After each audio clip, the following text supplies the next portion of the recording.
ፈገግታ እርሶ ለማገልገል ነው ቀንም ይሁን ማታ እርሶ ለማገልገል ነው ቀንም ይሁን ማታ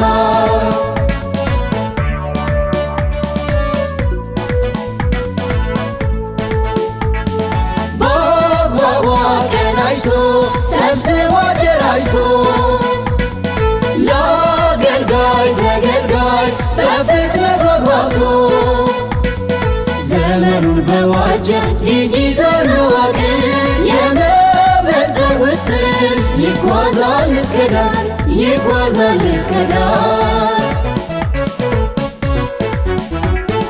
ሙስናን አጋላጭ ብልሹ አሰራሮች በዲጂታል ዘመን ሊሆኑ ተረቶች በአንድ ማዕከል ቋት በመሶብ ሰብስበን መተኪያ የሌለው ጊዜ እናተርፋለን መተኪያ የሌለው ጊዜ እናተርፋለን በቀደመው ባህል በአንድ በመሰባሰብ ዛሬም በአጭር ታጥቀን ያውም በአዲስ መሶብ ፈጣን ቴክኖሎጂ በማዕዱ ዙሪያ የነገዋን አዲስ መለከት ማብሰሪያ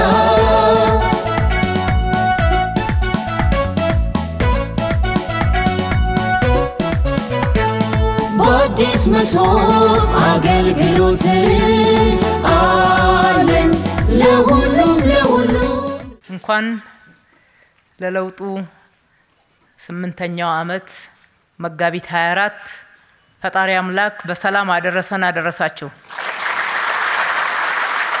መጋቢት 24 የሁሉ የምንቆጥረው ለውጥ ዋናው መሰረት የተጣለበት የለውጥ ጮራ የፈነጠቀበት የፖለቲካ ባህል ስብራቶች እንዲጠገኑ ቃል የተገባበት የማህበራዊ ሴቶቻችን መዳከምና ስብራቶቻቸውን እንደገና ጠግነን እንዲድኑ እንደ አዲስ እንዲገነቡ ዋናው መሰረት የተጣለበት የኢኮኖሚ ስብራታችን እንዲጠገን በዓለም ያዋረደን ድህነት እንዲቀረፍ እንሰራለን እንችላለን ብለን የተነሳንበት የጋራ የለውጣችን መሰረት የጀመረበት ነውና በድጋሚ ሁላችንም እንኳን ደስ ያለን።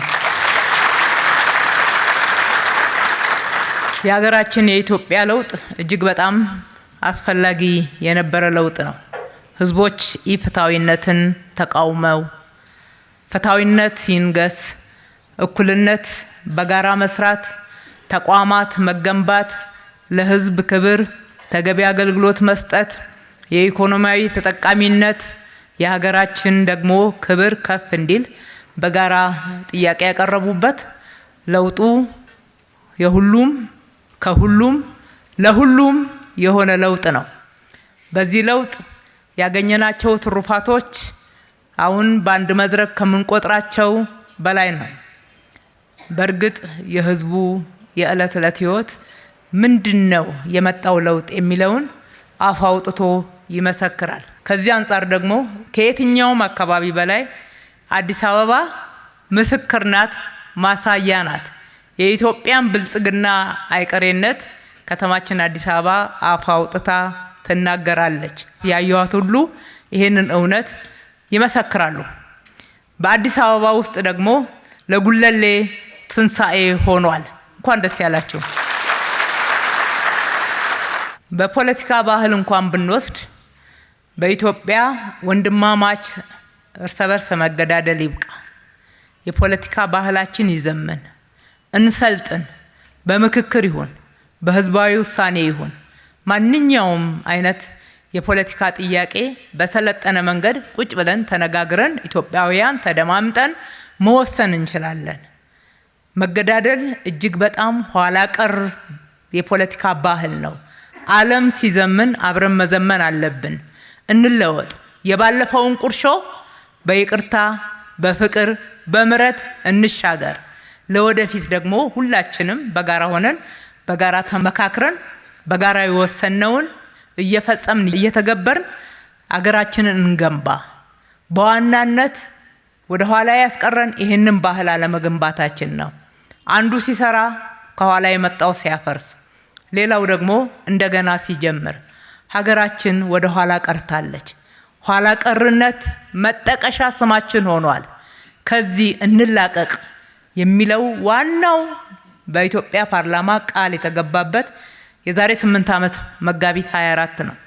ያኔ ስንሰማው እውነት ዛሬ ላይ በዚህ መልክ ምንደርስ አይመስልም ነበር። አንዳንዶች የህልም ቅዠት መስሏቸዋል። ነገር ግን አዲስ የፖለቲካ ባህል ቢሆንም ብዙ ዋጋ ቢያስከፍለንም በብዙ ውጣ ውረዶች ውስጥ እንድናልፍ ቢያደርገንም ያ መሰረት እየተገነባ ነው። የህዝብን ሉዓላዊነት የሚያከብር በምክክር፣ በመደማመጥ፣ በህዝበ ውሳኔ፣ በምርጫ ስርዓት የፖለቲካ ፍላጎቶች ተግባራዊ የሚደረጉበት፣ ለዚህ ደግሞ ህዝብን ዳኛ አድርጎ ህዝብን ወሳኝ አድርጎ ክብር ሰጥቶ በዛው ልክ መተግበር የሚቻልበት ስርዓትን እየገነባን ነው። ጅማሬያችን ቅርብ ቢሆንም የደረስንበት ግን ቀላል ለውጥ አይደለም። በሌላ በኩል በማህበራዊ እሴቶች ብንመለከት ሁላችንም በጋራ ህብረ ብሔራዊነታችንን ጠብቀን በጋራ መቆም ለሀገራችን አስፈላጊነትን ያደረገውን መሰረት ከመገንባት ይልቅ በመከፋፈል፣ በጥርጣሬ እርስ በርስ የወል ትርክቶቻችን በጋራ የትኞቹ እንደሆኑ ለይተን መገንባት ያልቻልንበት፣ አንዱ ሌላውን በጥርጣሬ የኔ ወይም ለኔ በሚል ለኢትዮጵያ ግንባታ እጅግ አደገኛ በሆነ አካሄድ ላይ ወድቀን ነበር። ከዛ ውስጥ እንውጣ።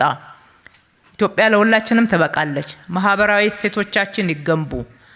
የሁሉም ባህል፣ የሁሉም ማንነት፣ የሁሉም ቋንቋ የኢትዮጵያ መገለጫ ነው። የኢትዮጵያ ልጆች ማንነትን የሚያንጸባርቁ ናቸው። በዛ ውስጥ ደግሞ አንድነትን እንገንባ። ለሀገር አንድነት በጣም ወሳኝ ነው።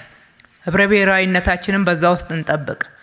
በፖለቲካ ብቻ ሳይሆን በማህበራዊ በኩል በተለይ ለሰው ልጅ ክብር እንስጥ።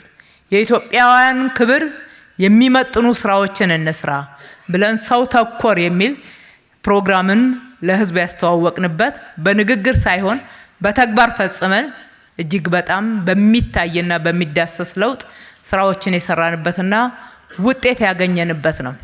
ለዚህም ከተማችን አዲስ አበባ ምስክር ናት።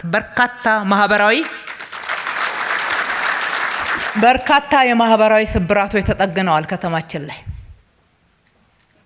መጸዳጃ ቤት አጥተው የመጸዳጃ ቤት ፍሳሾች በላያቸው ላይ የሚያልፉ አገርን ያገለገሉ የአገር ባለውለታዎች፣ እናቶች፣ አባቶች ዛሬ በክብር ንጹህ ቤት ያገኙበትና የኖሩ ያሉበትን በ50 ሺዎች መቁጠር ችለናል። ይሄ ብቻ አይደለም። አገርን አገልግለው አቅማቸው ሲደክም፣ ጉልበታቸው ሲደክም ወይም ለተለያዩ ማህበራዊ ችግሮች ሲጋለጡ የዕለት ጉርስ እንኳን የሚያርባቸው የነበሩ ወገኖቻችን ክብር ይገባቸዋል። ክብር ያለው አኗኗር በክብር ደግሞ ከሀገራዊ ሀብት ክፍፍል በሚገባ ሊደርሳቸው ይገባል በሚል በርካቶችን በክብር እንዲኖሩ ማድረግ የቻልንበት፣ የአዲስ አበባ ህፃናት ባዶ ሳህን መሸከም ታሪክ ለሚሰሙት ከሩቅ እጅግ በጣም ቀላል ነገር አድርገው ያውታል። የአዲስ አበባ እናቶች ግን ይሄንን አይሉ። የአዲስ አበባ ነዋሪዎች ይሄንን አይሉ። ዛሬ ያልገነባነው ትውልድ የትውልድ ስብራት እንዴት አድርጎ ነገ ሀገርን እንዲጠግን መልካም ፍሬን እንዲሰጠን እንጠብቃለን።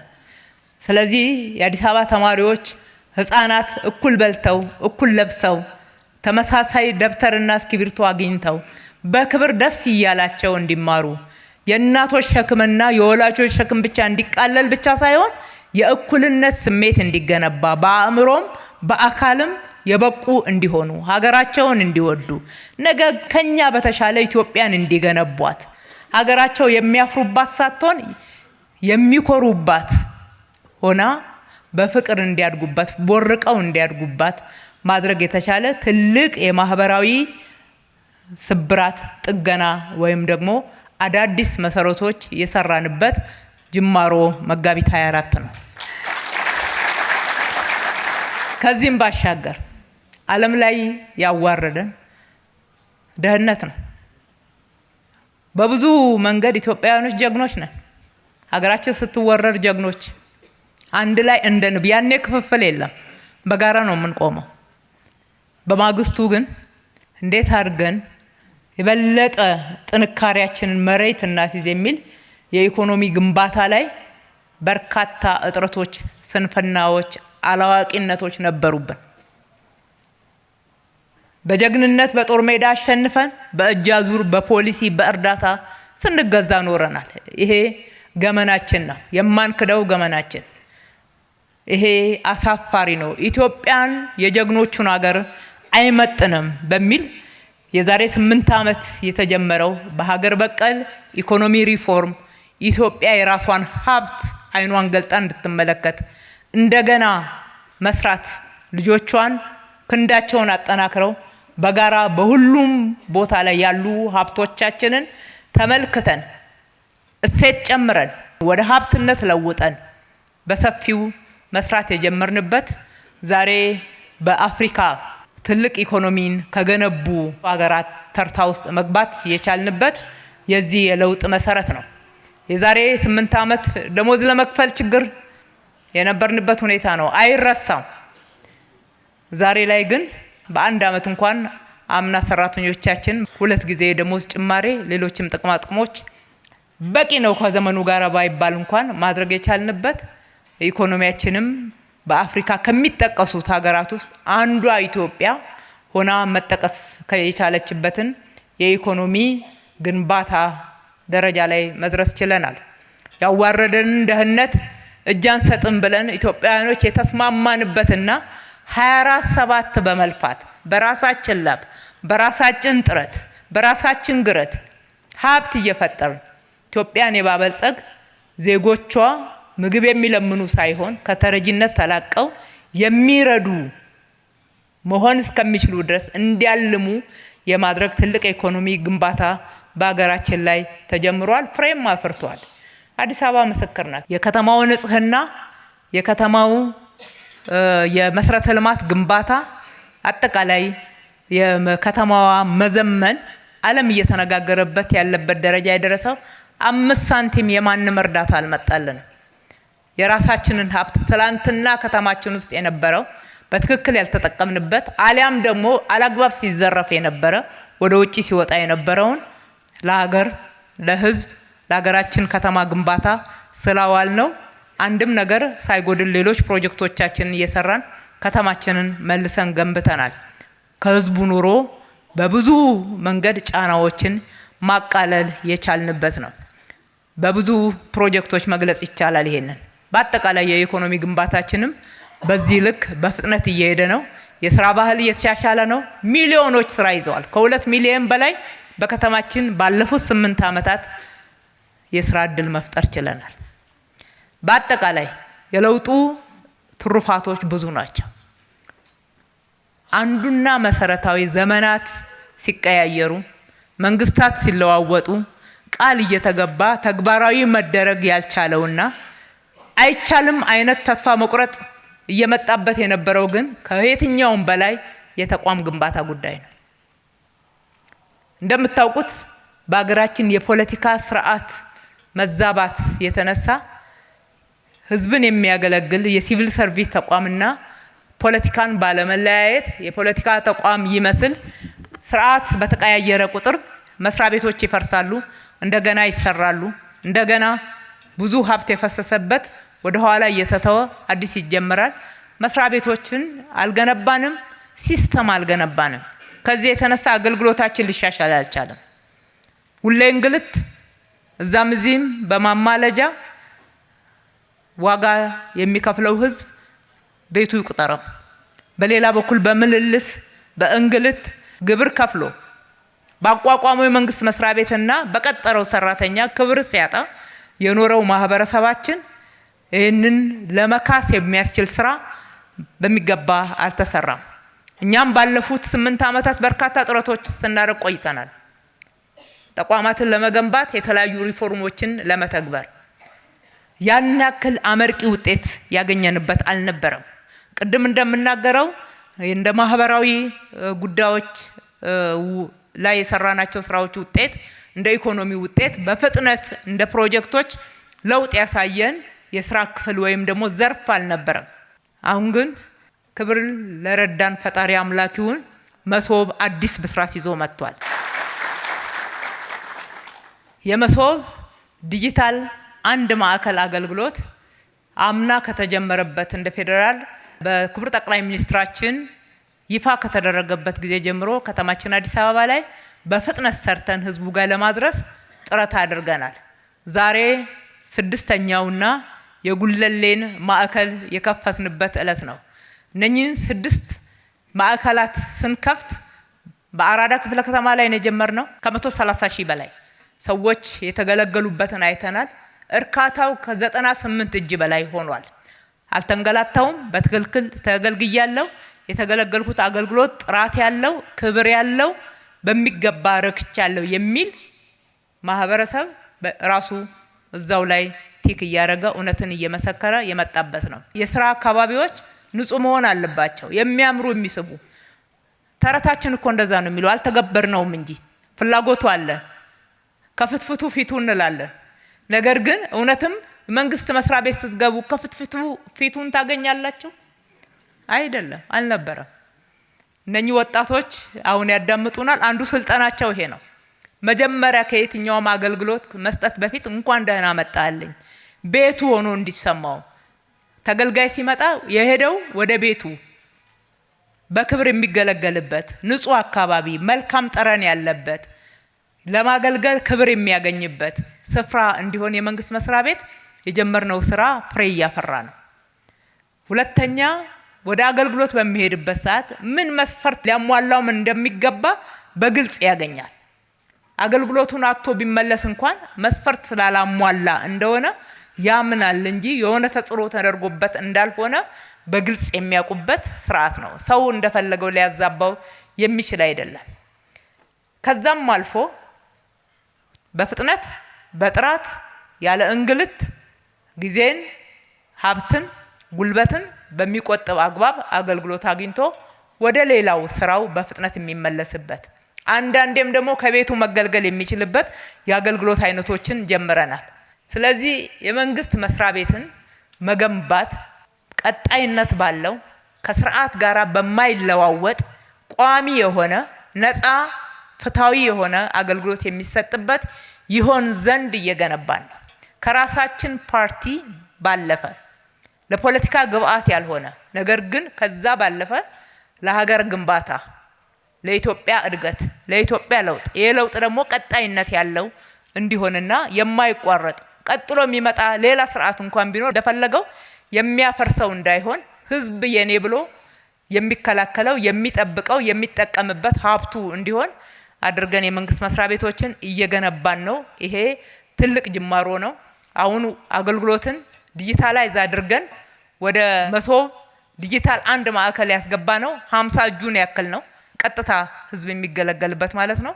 50 እጁ ደግሞ በተከታታይ ለሚቀጥሉት ጊዜያቶች እየተሰራበት ነው ያለው። ይገባል። ለሚቀጥለው በጀት ዓመት መጨረሻ ላይ ሁሉንም አይነት አገልግሎት በፍትሃዊነት፣ በጥራት፣ በፍጥነት የምታገኙበት የዲጂታል አገልግሎት በተሟላ ሁኔታ ከተማችን ላይ ተግባራዊ ይሆናል።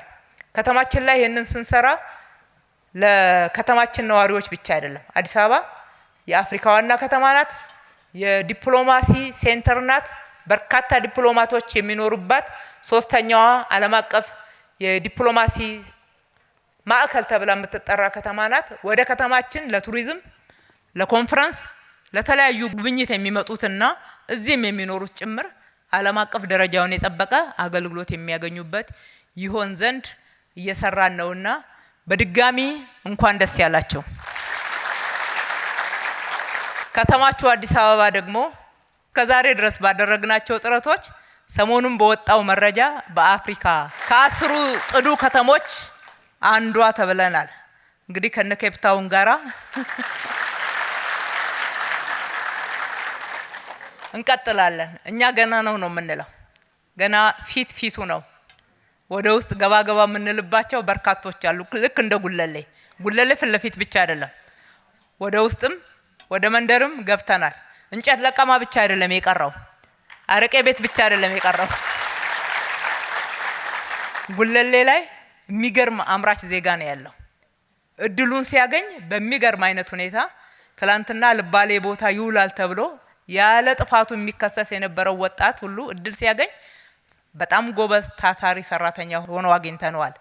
ይሄ ከንጦጦ ጀምሮ እስከ መቀጠያ ቀጨኔን ይዞ እስከ አፍንጮ በር ድረስ በሚሄደው መስመር ላይ የተሰራው መሰረተ ልማት ሁሉ ሀብት የሚፈጠርበት ነው።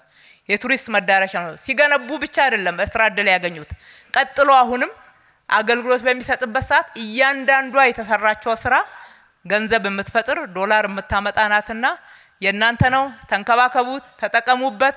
በርካታ እድሎች ደግሞ ገና ወደፊት ይከፈታሉ። ተባብረን እጅ ለእጅ ተያይዘን ያለ ስንፍና በጋራ እንስራ፣ እንነቃቃ። ከዚህ በላይ ገና የበለጠው ከፊታችን ይጠብቀናል። የኢትዮጵያን ብልጽግና ሊያስቀረው የሚችል አንዳች ምድራዊ ኃይል የለም። ይህንን አምነን ከፊታችን ያለውን ጊዜ እንገዝግስ። መብታችሁን ተጠቀሙ፣ በምርጫ ተመዝገቡ። ማንም ሳይመዘገብ የመራጭነት መብቱን መተው የለበትም። መምረጥ ግዴታ ባይሆንም መብት ነው። መብትን አለመጠቀም ደግሞ ትክክል አይሆንም ማለት ነው። መብታችንን በትክክል ከተጠቀምን የምንፈልገውን ለማድረግ ሉዓላዊ ስልጣናችንን በተግባር እናውለዋለን ማለት ነው። እርስ በርሳችሁ ተነቃቁ። የኢትዮጵያን ከፍታ በጋራ እንገንባ እላለሁኝ። ጉለሌን የመሶብ ዲጂታል አንድ ማዕከል ብቻ ሳይሆን ከጅምሩ እስካሁን ድረስ በዚህ ደረጃ በፍጥነት በማያቋርጥ ሁኔታ ሰርተን ለውጤት እንድንበቃ ላረጋችሁን የዲዛይንና ግንባታ ቢሮ፣ የመሶብ አንድ ማዕከል የቀድሞ ስራ አስፈጻሚ ዮናስ አለማየሁ፣ አሁን ደሳለኝ የፓብሊክ ሰርቪስ ቢሮ ኃላፊና ሰራተኞቹ፣ ምክትሎቹ እነ ዶክተር ጀማሉ፣ ኮንትራክተር፣ አማካሪዎች በእውነት በጋራ ነው እንደ ቲም ነው የተሰራው። ለብቻ የኮንትራክተርነት የአማካሪነት ስሜት ሳይሆን አገራችንን እንለውጥ የሚል ትልቅ ስሜት ስላየንበት አሁንም ወደፊት ማጠናከራችሁ ቀጥሉ። እስካሁን ለሰራችሁት እጅግ በጣም እናመሰግናለን። ፈጣሪ ኢትዮጵያና ሕዝቦቿን ይባርክ።